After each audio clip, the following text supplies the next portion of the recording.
Alikho elishona lingenazo ezalo yamkela kenazi ezihamba phambili namuhla. Kusolwa ubuthi ngokufa kwengane eMthwalume. Owasemajuba nembizo yamakhosi. Ekanti umfundisi kwelokubulala wesimame eMtubatuba. Izindaba ze1KZN TV uzifundelo siyabonga wakaduma ninabezulu elidume esandlwane siyakhuleka. Kushone ingane eneminyaka emibili okusolwa ukuthi idle ufohlo noma ama-chips abathengwe esitolo sabokufika endaweni yaseMakhoso eMthwalume kwiniseningizimu nesifundazwe. Ngokusho kamama womntwana uAnele Mthethwa uthi uhambe nomntwana eyohlola imali yesibonelelo sabantwana izolo bese bedlula esitolo sabokufika bathenga amagwinya nama-chips. Ngemuva kokuthi umntwana edlela ama-chips uvele washisa ngokweqile watholakala ukuthi useshonile uma befika esibhedlela.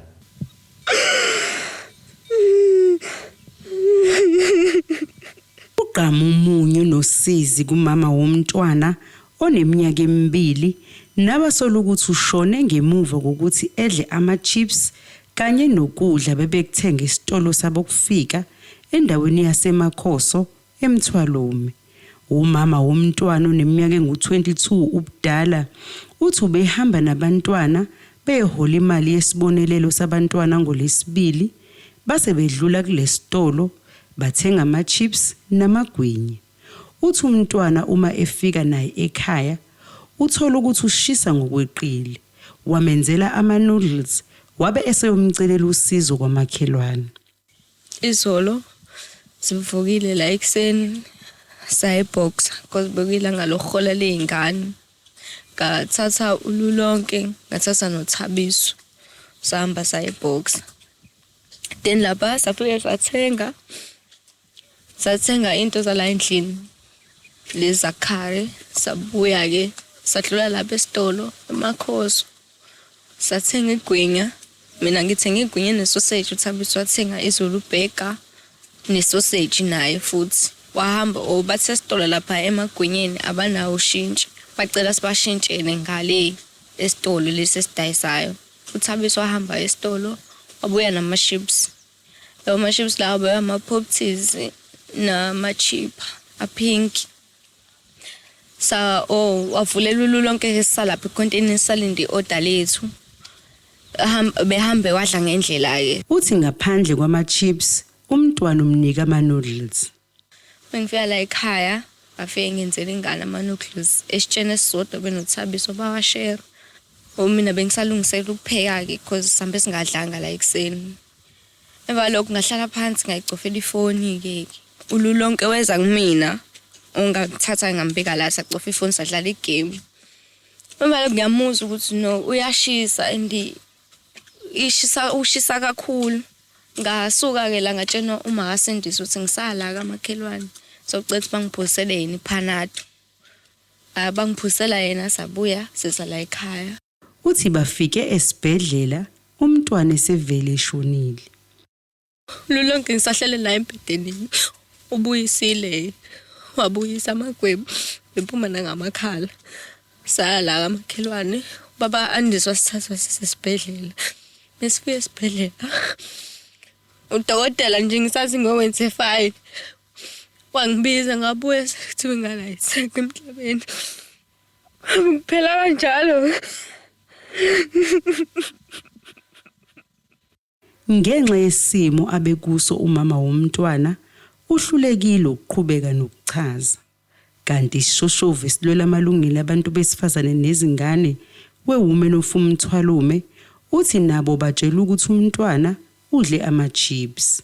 Sizubhlungu kakhulu ke indaba ukuthi ingane zidla ama-chips ezikoleni, izingane idlila ama-chips kwabe sekubani ingane egulayo. Kuke kwenzeka isigameko esifana nesenzeka ngicela futhi bekuyiwona ama-popties lawa asho uma wengane. Afisa ukuthi ke lo daba luthi ukuthathelwa phezulu kakhulu ibhekisisa indaba yokufika nama-chips aboluphenywe udaba ukuze ingane zesizivikeleke. Lo mbiko benuwethulelo Zamando Sicele wezindaba ze1KZN TV. Ngisemthwalume. Umasipala wesifunda amajuba usingathe imbizo yamakhosi ngenhloso yokudingida izinkinga zamanzi kanye namakhosi. Ibamba lemeya kulomasipala uThembelihle Mthembu uthi bafuna amakhosi nawo abe nezwe eqhamukene nezixazululo odabeni lwamanzi. Lembizo beyibanjelwe eMadlangeni. Isifunda amajuba singezinye zesifunda esibhekene nenkinga yokuntuleka kwamanzi. Umasipala wesifunda amajuba usingathe imbizo yamakhosi ukuzodingida izinkinga zamanzi kanjalo nokuzwa uvo okanye isiphakamiso kubaholi bomdabu. Ibamba lemeya uThembelihle Mthembu uthi izindawo eziningi ziphethwe amakhosi yingakho besingathe lembizo. Inhloso nqangike ukuzofaka imlomo sidingide ngeinkinga ezibheke isifunda sethu. Njengoba umuntu eseneyinzukwane engenile lento yok-actor as umeya. Ezinye zeyingqinamba engeke ngayithola inkinga yamanzi. Ngomhla ka-25 sidispatche ama-truck amanzi lawa esawathola ema-storages for months amanye for years. Sibese siwakhipha siwasa eDanhauser naseMadlangeni. Sithema sihambe emphakathini sihambe siwafaka amanzi sadiscover ukuthi kuney'mpompi emashaldini lapha eSpon Farm abakhala ngokuthi sekuphele 7 years engaphuma amanzi ey'mpompini. Ngibeke sengiyibophezela ukuthi ngizobuya nonjiniyela basemajuba ngosuku olulandelayo. Nangempela sabuya safike sagubha sabheka inkinga ukuthi ngakuphi sa-connecta la si-connecta khona. Ngosuku olulandelayo amanzi aphuma exhaxhaza futhi eclean. Bajabula-ke abantu base-Eastbourne Farm.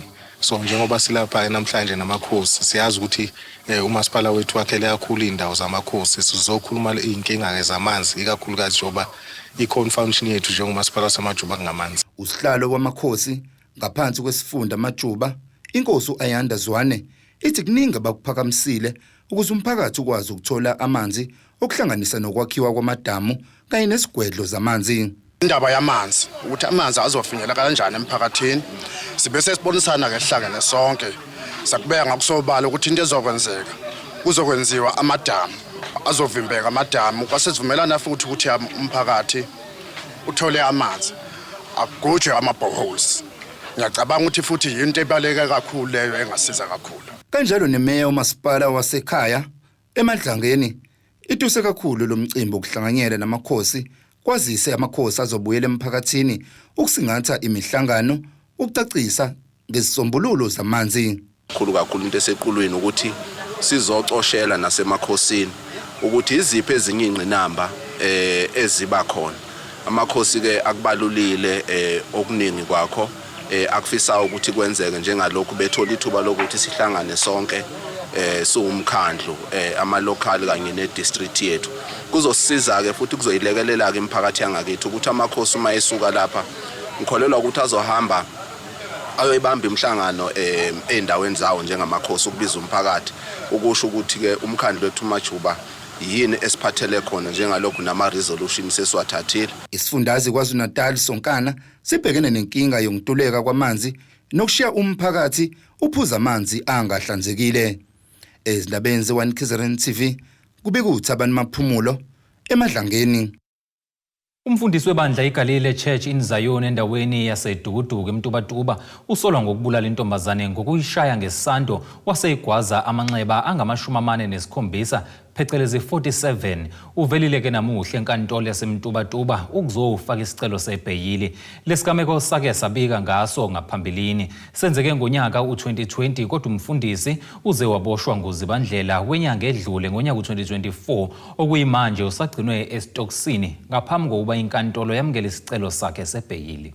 Kwakungunyaka ke u2020 ngesikhathi umsolo ngumfundisi webandla iGalile Church in Zion eDukuduku eMtubatuba ebulala ke intombi kodwa ke abasebehlukene nayo ngoba ke esola unina wayo kokuthi ke uyamthakatha ngemuva kokuthi ke ibanjwe ukugula isikhashana. Lo mfundisi waboshwa kwahanjwa ke nesikantolo kodwa ke icala lashabalala ngajalo ke ngoba kuthiwa ke ubufakazi abenele. Kuthe ngozibandlela wonyaka wedlule u2024 waboshwa kwesibili lo mfundisi ngalo icala elilodwa leli lokubulala uThembelihle Nxumalo owayeneminyaka engama-25 ubudala ngesilesa sikhathi. Ngosuku lesigameko kuvelwa ukuthi lo mfundisi washayela ucingo umufi emcela ukuba ke babonane eduze kwakubo efuna ke baxoxe udaba lokuthi ke uthakathwa ngunina kusolakala ukuthi umfundisi wabe segqima ngesando waphinde ke wamgwaza amanxeba angama-47 yaphezulu. Usukela ngalesi sikhathi behlukene ushuthi kangasaqali ngoba kwawenza neprotection order la emhlukumeza ehlukumezeka lo mntwana vele nje impilo bekuyileyo abuye abesekhaya abuye amthathe ekhaya yohlala naye sukela efunda nje ezoqeda ugrade 12 wayenalo mpilo nje nathi ke simhlonipha phela lo baba ngoba kumfundisi esontweni noma izinto zenzeka sibuye nganene singayitsheni ukuthi khona lapho koze kufike esiphethweni sokuthi angaza ayibulala ingane ngoba wayeseyilahlile yena wathandana nenye intombazana ngapha emthunzini kwaMdletshe wahamba waye olobola yona kanti ngenkathi yena ephumela kuye wamshaya kwabonakala la ukuthi washawa ngesando lenkathi semgwaza ke la semcuca ke amanxeba ukwazi waphuka nengalo wamgwaza ke sisuke lamanxeba ku 50 nawambhuhluza wona no 4750 kanjalo nje awu 50 wona wambhuhluza ubiskipa wangathi inethi le kuduba ufish amanxeba nje wayigwaza wona wonke la esweni amathomba azafela ngaphandle. Unina kaMofu Sibongile Nxumalo uthi ke ubesenethemba lokuthi ke umsolwa njengoba ngesephinde wabosha kuzokwenzeka ubulungiswa nabo bazizwe bephephile njengoba umndeni ukuvezela ukuthi ke kunezitsongo esikhona abazizwa bengaphephile uma lo mfundisi engaphandle njengoba ke lo msolwa namuhla ubefake isicelo sebail.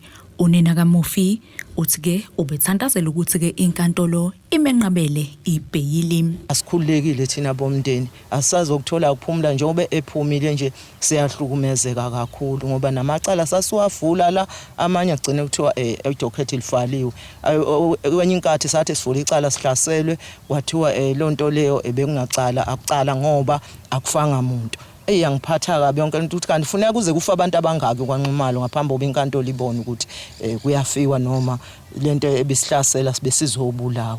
Manje ngishola ukuthi ngempela ngiyacela ukuthi ngempela nabanye ngabe bangangenelela lapha beke besisize kulolu daba ngoba silumezeka kakhulu.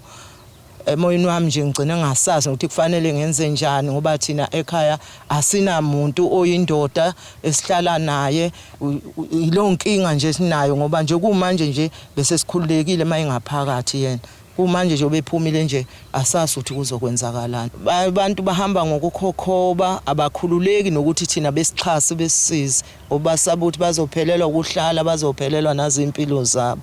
Bahamba ngokunyenya noma bekhuluma bayasabela kodwa manje ayikho into yenza vele ngithi mina khululekani ihlobo zami mina vele ngizoyibambela noma vele ngingabulawa mina ngoba vele kwasekuqaleni ukuthi wafuneka angibulale nengane yami. Leli cala ke kulindeleke ukuthi ke libuyele enkantolo mhla zingama-22 kuMasingana enkantolo yakhona eMtwatuba. Leske izindaba ze1KZN TV nginguSamkeliswe Nqulunga ngisemtwatuba. Ake sihlabene nalo ikhefu sihlangabeze nezinye masibuya.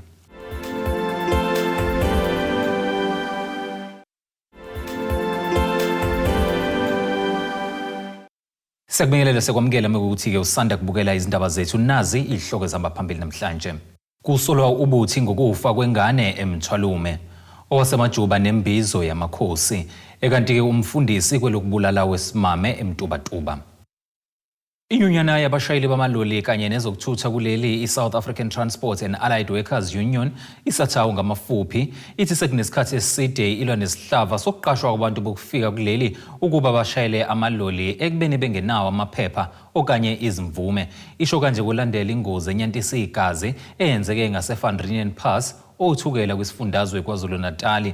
Lengozi ibandakanya iloli kanye nezitekisi ebelisuka eQumbu eEastern Cape libheke eGoli kanti kushone abantu abayi-17 kwasindo yedwa. Inyunyana yabashayeli bama-truck kuleli ithi kudala ilwa nokuqashwa kwabantu abakuleli ngokungemthetho nabangenazo izimvume yokuba kuleli.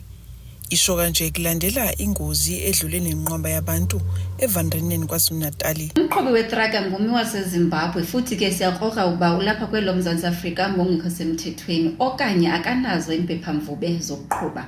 Ayikho kokuqala ke isiganeko esinje sisehla. Last year we had a similar case to this one.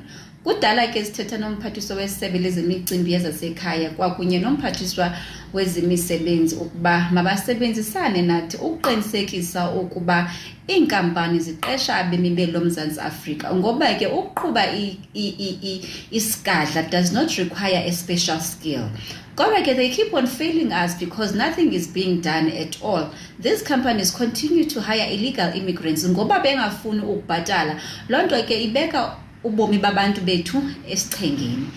Sisatawu ke kudala ke sithetha nabaphathiswa abasenibakhankanyile ukuba singahamba siye kwezi nkampani siyo inspector siba visitele mhlambi emva kwenyanga ezimbini ukuqinisekisa ukuba kuqeshwe iSouth Africans abo bengezo South Africans babe nempepha mvume zokuba lapha ngokusemthethweni. Okhulumela umnyango wezokuthutha kwaZulu-Natal uthi sekuqaliwe nophenyo. Uphenyo seliqalile lokuthi kubheke ukuthi ngabe yini imbangela yengozi enyantisa igazi ephakathi kwetruck kanye netekisi ebeliqhamuka lapha na ke equmbu liya eGoli equmbu eEastern Cape.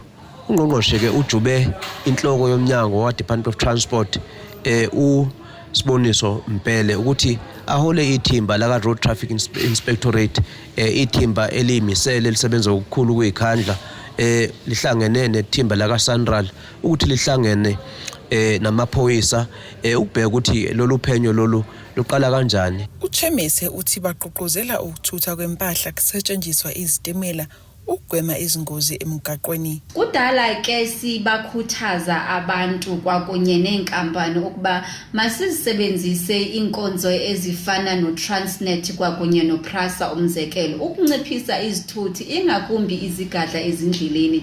We encourage people to use rail. It's very cheaper by the way. Ngoko ke siyacela ke ebantwini kwakunye nako somabhizinisi amashishini ukuba ukunciphisa ingozi ingakumbi eKZN ngoba kaloku iKZN ihamba phambili kwicala lezigadla futhi ke nengozi ezininzi zisuka kwi-province yaKwaZulu-Natal. Siyabacela ke abaqhubi kwakunye nenkampani ukuba basebenzise urail okanye ke siqhube ngononophelo izigadla. Ezindabeni ze1KZN TV ngo-Ayanda Dube kuseFandenen KwaZulu-Natal. Abezinhlaka ezilekelela amaphoyisa ukulwa nobugebengu elokishini Nandi eThekwini bakhala ngokungabibikho komnyakazo kuzwelonke ukubhekana nenkinga yobugebengu eNanda yizihlala iqengeleza phambili kwizibalo zobugebengu kuleli. Lokhu ke kudalule usihlalo walolu uhlaka uNomusa Shangase enkulumeni abenayo neziko lezindaba nalapho eveza ukuthi isigameko sakamumva sokuvundulula kwesifazane obelahlekile egqitshiwe egcekeni lomuzi siqubule intukuthelo novalo emphakathini kule ndawo. Umphakathi waselokishini Nanda ukhala ngenkululeko yezigebengu othi ke zinesikhathi sonke sokwenza ubugebengu zizeyicishe nobufakazi imbala kungasoli umuntu. Lokhu kulandela isigameko sakamuva sokutholakala kwesidumbu sowesifazane obedukile siqhutshwe egcekeni lomunye wemizi eMautana. Umphakathi waseNanda awuthokozile neze ngesimo esikhona. Ngicabanga ukuthi ubuka indlela isafety mhlawumbe ukuthi awukho safety ngalendlela ukuthi kungabulawa umuntu aze agqetshwe afunwe angatholakali aze atholakale esese ngcwabeni elincane egqetshiwe nje khona komakhelwane. So siyazibona somphakathi waseNanda ukuthi le safety kubukeka ama criminals enenkululeko kakhulu ekwenzeni noma yini kunoma ubani noma ingasiphi isikhathi osekuyisigameko ke mhlawumbe futhi esingaqali ukuthi sithole eNanda abantu abancane besifazane bayithole bekulisimo sokubulawa abantu besilisa. Ngokwabo uhlaka olekelela amaphoyisa ukulwa nobugebengu eNanda izinsiza ezihlinzekelwa le ndawo zincane kakhulu ngenxa yobukhulu nokwakheka kwayo. Bathi ke kuncane kakhulu okwenziwa uhulumeni kazwelonke ukusiza le ndawo yize ihlale iqenqeleza phambili ezibalweni zezindawo ezihamba phambili ngobugebengu kuleli. Sike saba ke nezingxoxo nobuholi obungenhle ukuthi ake kube namanye ama stations akhona. Sikhuluma ngama main stations at least mhlambe awu2 noma 3 angalekelela le main station ekhona beside ama satellites. Kodwa ke ama resources aphinde abe i-issue enkulu kwakhona station. If ufona njengemember yeCPF uthi nasi isimo udinga usizo oluphuthumayo uthola ukuthi izimoto ziyashoda kakhulu eNanda. Sinana nenkinga enkulu kakhulu uthola ukuthi izimoto ziyafa eNanda. Njengamanje nje sinezimoto ezila ku12 eyise garage eyibhadle garage and kungenzeka zibuye after 3 months. while ngaleso sikhathi kuthiwa iNanda isona sikhondla khondle ebugebengwini kwi South Africa kodwa ama resources ayinawo. Imoto zihamba ziye garage garage elingayibuyisa inhlobo imoto. Thola ukuthi imoto ziyashota station noma amaphoyisa ekhona. Kodwa demarcation eseva isiteshi saseNanda issue enkulu newuzwelo kakhulu kuthina njenge CPF ekhona yaseNanda. Kunxuswe amahlelo ezenkolo kanye nobuholi bomdabu ukuba ke basondele ukuqhamuka namasu okusiza yona ke le ndawo. Bona imotivation esiyenzile lana yokuthi ake sihlangane sonke thina esiphatheke kabi ngalesimo sibhene ngaso. Sithathe zonke inhlaka manje. Ngoba kuyacaca ukuthi ayikho into engasenziwa amaphoyisa wodwa ikwazi ukuphumelela lesimo sibhene naso. One amaphoyisa mancane i-ratio yaseNanda yonke ezeholi inkulu kakhulu mawubona amaphoyisa amancane ngelesimangaliso. Nje i-population yaseNanda manje sithi 1.1 million. Yethu amaphoyisa sinawo la stations njengamanje ihlasa awu 350. Ngabali asesibhedlela ngabali abhodiwe ngabali azo retire recently. Ingakho lokho kusinikeza umsebenzi ukuthi ake sizame thina njengama CPF masikhambe nama strategies laso involve bonke abantu amasonto amakhosi induna bonke nje inhlaka ekhona phakathi ngezepolitiki sikwazi ukuthi sibone ukuthi sizoyilwa kanjani le lonyaka njengoba uqala nje izolo kade siku workshop ebithathe 2 days eThekwini ilabo ezizama khona ukuthi unyaka mawuqala siqala kuphi ngoba akufanele sihlale endaweni enje engathithi ngempela ihlala abantu abangakwazi kufanele benze kanjani. Endabeni ze1 KZN TV kube kuntombi khona Mfubu ngiseThekwini. Unomehlo ohlola izintombi ezihamba umkhosi omhlanga uGugu Msomi wesizwe sakabhekani ngaphansi kwenkosi uMsomi Highflat ogwini oluseningizimu nesifundazwe kwaZulu Natal ukhuthaza abazali ukuthi badedele abantwana babo ukuze bezohlolwa. Usho lokhu ke ngesikhathi izintombi into zezigodi ezahlukahlukene zihlangene kwikempu lapho bezohlomula khona ngolwazi lokubaluleka kokuzigcina uyintombi into.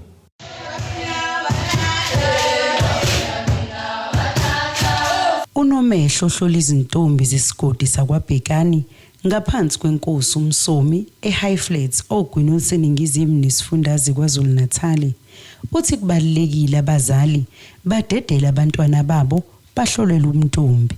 Ekhuluma neziko lezindaba uthi lokhu kuzolekelela kakhulu ekutheni umzali ashesha ambone umntwana wakhe uma esephuma endleleni. Lo mcimbi uphinda udlala indima ekutheni izintombi into zicobelele ngolwazi lokubaleka kokuzigcina kanti uhlanganisa izintombi into kanye nonomehlo bezigodi ezahlukene. Ukukhuthaza abazali laba abangathanda ukuthi izingane zabo zihlolwe ngingabakhuthaza ngokuthi kubalekile ukuthi ingane zabo zihlolwe ngoba uyakwazi nanokuthi ingane ayibone uma inenkinga ngoba esikhathini sanamhlanje ingane sezidlala ngisho abomalume zidlale ngisho omakhelwane ingane ithule ngoba uyithembisa imali noma ayithembisa ukuthi umuke wangisho uzokubulala ithule kanti mayihlolwa uzokwazi ukuthi uyibisheshe uyibone ukuthi ingane sinenkinga. Uphinde wakhuthaza ukuziphatha kahle kubantwana umntombi babo bathathwa ngendluzula. Uthi yize badlula kuleso simo kodwa abaziphathe kahle bangazifaki kwizenzo ezishabalalisa ikusasa. La ke kulezi ngane lezi ezithathelwe umntombi bazo ngendluzula mhlambe irape mhlambe noma ngaba iripwanga nje kodwa lokho kusuke kushungu kodwa ke ngizoke ngigcile la kulezi eziripwayo ukuthi batabami noma ngabe waripwa impilo ayipheli lapho ungathi ngoba urapiwe bese uzilahlela kwizidakamizwa ngoba udestroya impilo yakho. Qhubeka nemfundo ufunde uye phambili. uAndiswa Ngwazi oyintombi into uthi ngaphandle kokuzigcina kubalekile ukugxila kwemfundo ukuze ikusasa lakho liqhakaze.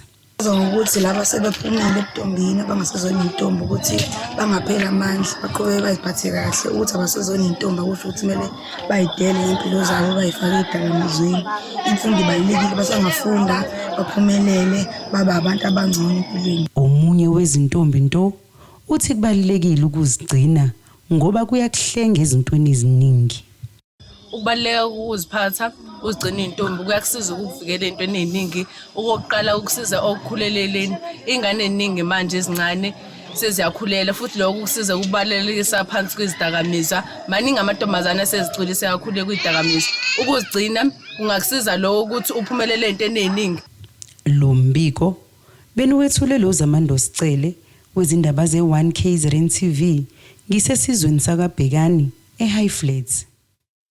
Ake siphinde futhi sihlabene nale linye ikhefu sihlangabeze nengosi yezomnotho kanjalo nezemidlalo masibuye.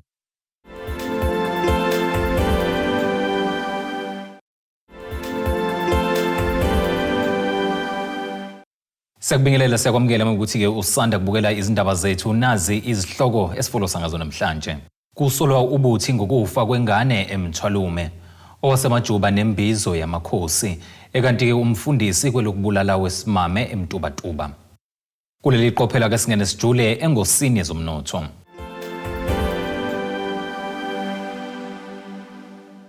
Irandi lakuleli u-18.76 maliqhathaniswa nedola laseMelika libe u-23.40 maliqhathaniswa nopondo waseBrithani liphinde libe u-19.40 maliqhathaniswa ne-euro lase-Europe.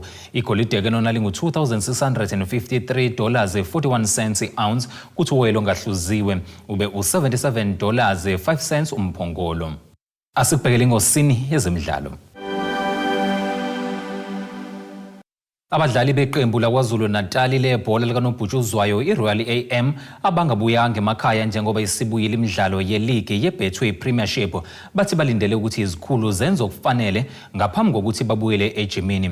Ngolesibili kusabalale imbiko yokuthi abadlali beAM abalibhadanga ejimini kusukela kuqale isonto ngenxa yokungaholelwa imiholo kazibandlela. Konke ke lokhu kuhlale obala iChippa United ngomsombuluko ngesikhathi idalula ukuthi umdlalo wayo neAM uhlehlisiwe yiPremier Soccer League kodwa ke ayitshelwanga isizathu salokho. Kholakala ukuthi izinkinga zeAM zixhumene nokudlelwa impahla yoSARS kwesikhulu seqembu uShaun Mkhize ngasekupheleni ke konyaka odlule. Phezu kwalokho iAM ivaliwe ukubhalisa abadlali yinhlangano eyengamele ibhola emhlabeni iFIFA ngenxa yokuthi ikweleta umdlali waseSerbia uSamir Nokovic isizumbulu sika 12 million wamarandi ngenkontileka eyanqanyulwa. Ake sibhekelena nasi isimo sezulu esingalindeleka.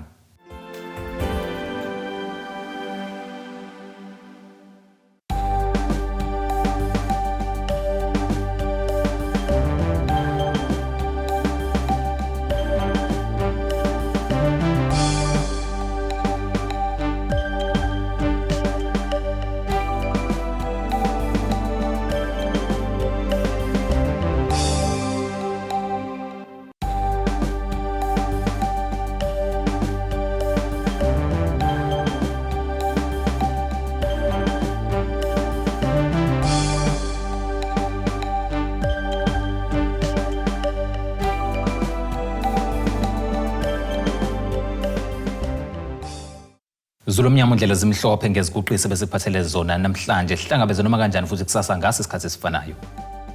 Abethuli bethu bezindaba baxhaswe iTulis Bayview Bridal. Ungabashayela kulezi zinombolo ezivelile.